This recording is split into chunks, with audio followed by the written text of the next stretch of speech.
اعوذ باللہ من الشیطان الرجیم بسم اللہ الرحمن الرحیم ان الحمد للہ نحمدہ ونصلی علی رسولہ الکریم اما بعد اعوذ باللہ من الشیطان الرجیم بسم اللہ الرحمن الرحیم۔ قرآن کے اندر بہت سے وظیفے ہیں، بہت سی دعائیں ہیں، اور اللہ کے نبی حضرت محمد رسول اللہ صلی اللہ علیہ وسلم نے فرمایا قرآن کی ہر آیات کے اندر شفا ہے۔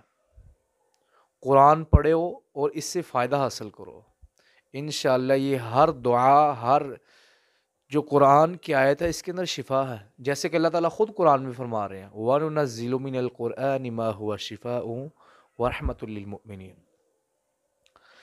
خدا نخواستہ کسی ایسے مریض، کوئی ایسا مریض ہے یا کوئی ایک ایسی بیماری آپ پر آ چکی ہے یا آپ کے عزیز و اقارب پہ آ چکی ہے، آپ کی سمجھ سے باہر ہو چکی ہے، ڈاکٹر کی سمجھ سے باہر ہو چکی ہے، نہ تو رپورٹ میں کوئی مسئلہ آ رہا ہے، کوئی ایسا مسئلہ نہیں آ رہا جس کی آپ کو سمجھ نہیں آ رہی، خدا نخواستہ مریض وینٹیلیٹر تک چلا گیا ہے، لیکن آپ کو اس کی سمجھ بیماری کی نہیں آ رہی، نہ کوئی دوائی کام کر رہی، اس پہ کرنا کیا ہے؟ اصل میں سب سے پہلے ہمیں اللہ پر یقین کرنا ہے۔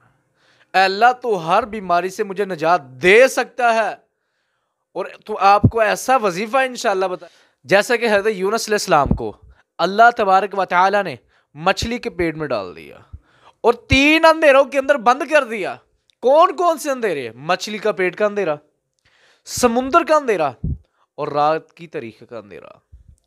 حضرت یونس علیہ السلام مچھلی کے پیٹ میں بڑے پریشان ہیں، ایک دعا کا اہتمام کیا تو اللہ تبارک و تعالی نے ان سب اندھیروں سے نبی کو نکال دیا۔ کون سی دعا کا اہتمام کرنا؟ آپ نے کون سی دعا پڑھی تھی؟ لا الہ الا انت سبحانک انی کنت من الظالمین۔ اس دعا کا زیادہ سے زیادہ اہتمام کریں تو اللہ نے یہ نبیوں کے لیے دعائیں بھیجی، انشاءاللہ جو بھی اس دعا کا زیادہ سے زیادہ اہتمام کرتا ہے، اگر اس کی سمجھ میں بیماری نہیں آ رہی تو انشاءاللہ اللہ تعالیٰ یا تو بیماری چھین لے گی انشاءاللہ، یا بیماری کا علاج پتہ چل رہے گا۔ ہمیں اس دعا کا زیادہ سے زیادہ اہتمام کرنا ہے، تو اللہ تعالیٰ قرآن میں فرما رہے، اللہ تعالیٰ فرما رہے اگر یہ میرا نبی یہ دعا کا اہتمام نہ کرتا میں کبھی اسے اس مچھلی کے پیٹ سے نہ نکالتا۔ یہ بات یاد رکھ لیں۔ اور اگر آپ کو سمجھ نہیں آ رہی، ہمارا مریض وینٹیلیٹر پہ چلا گیا ہے، ایسی کیفیت ہو چکی نہ تو ڈاکٹروں کی سمجھ میں نہ راکیوں کی سمجھ میں آ رہی، تو کرنا کیا ہے؟ اصل میں اللہ کو پکارنا ہے۔ سب سے پہلے استغفار کریں، اس کے بعد یہ دعا کا زیادہ سے زیادہ اہتمام کریں، کم سے کم ہر نماز کے بعد 101 مرتبہ اس دعا کا اہتمام کریں۔ لا الہ الا انت سبحانک انی کنت من الظالمین۔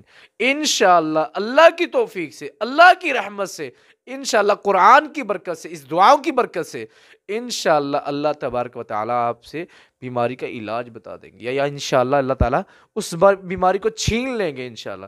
جو بندہ اس دعا کا اہتمام کرے گا تو انشاءاللہ اللہ پہ ہمیں یقین ہے، توکل ہے، جیسے کہ نبیوں کے لیے آزمائش آ گئی تھی، اللہ تعالیٰ انشاءاللہ جو بھی اس پہ بیماری ہوگی، آزمائش ہوگی، انشاءاللہ اللہ تعالیٰ اس سے وہ چھین لے گا۔ اللہ تبارک و تعالیٰ ہمیں صحیح معنوں میں قرآن پر عمل کرنے کی توفیق عطا فرمائے۔ السلام علیکم ورحمۃ اللہ وبرکاتہ۔